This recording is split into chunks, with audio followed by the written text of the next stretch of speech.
Mirëmbrëma të gjithëve, ju uroj mirëseardhje në ky edicion qendror i lajmeve në Report Televizion. Përcjellim tek ju ngjarje dhe zhvillimet e ditës, përgatitur nga Departamenti i Informacionit. Nisim fillimisht me titujt kryesor.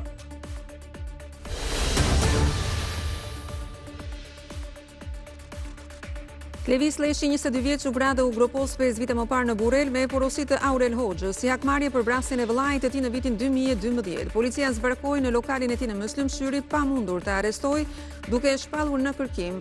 Arrestohen 3 persona, mes tyre ekzekutori Sabanuzi, i cili u pagua 50.000 euro për të kryer vrasjen për gjakmarrje.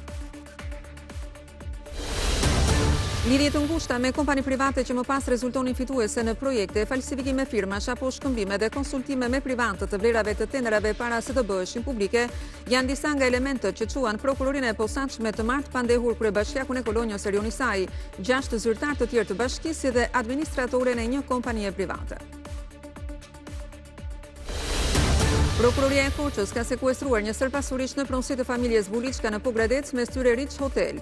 Dyshohet se ato janë përfituar nga trafiku i drogës në Spanjë dhe Itali. Djalit të tyre, Edri Buliçka. Njeriu pretendon se të ardhurat i ka siguruar nga puna si kamarier, por nuk rezulton që ai të ketë qenë ndonjëherë i punësuar në subjektin që deklaron.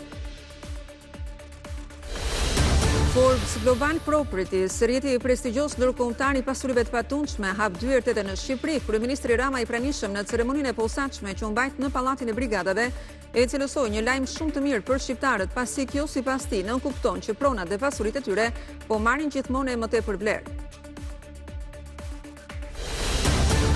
Sali Berisha do të shmang primaret për të nxjerrë kandidatin e Bashkisë së Tiranës dhe rivali Ogerta Manastirliu pritet të zgjidhet përmes një procesi negociatash me partitë e tjera të opozitës. Për këtë ai njoftoi sot se ka ngarkuar një grup pune.